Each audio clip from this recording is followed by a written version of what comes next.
Simon & Schuster Audio presents Born to be Wired, Lessons from a Lifetime Transforming Television, Wiring America for the Internet, and Growing Formula One, Discovery, SiriusXM, and the Atlanta Braves, by John Malone.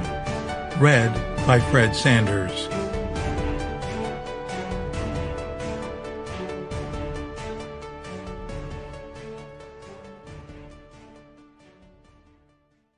To Leslie, the love of my life. Chapter 1. Keys on the Table.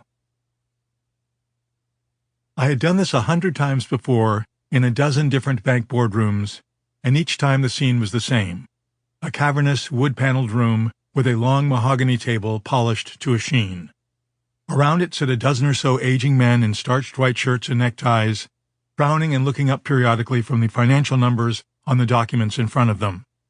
But on this afternoon in 1975, the banks had requested the meeting, not us, and far from a polished boardroom, it was in our own brown, flat, single-story office building in the long shadow of the Rockies. I knew this meeting would be different. The past couple of years had been pure hell for both of us. Bob Magnus was the chairman of a struggling cable company on the outskirts of Denver named Telecommunications, Inc., and he had brought me in as the new CEO 2 years earlier. TCI had been a bright young star in the rapidly growing cable television business. We were hanging coaxial cable across the country to provide rural areas with better reception of broadcast signals from CBS, NBC, and ABC, and eventually hundreds of new TV channels and the Internet.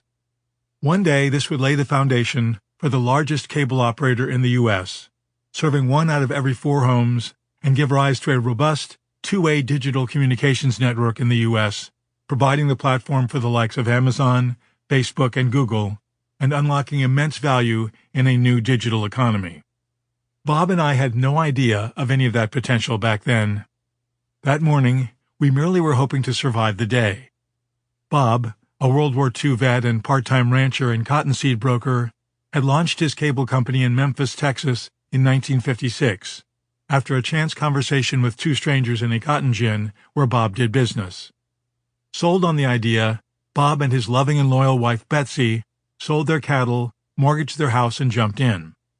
He and a small team of friends started climbing telephone poles and hanging wire, with Betsy stationed at the kitchen table as head of accounting. Several years later, Bob moved operations to Denver.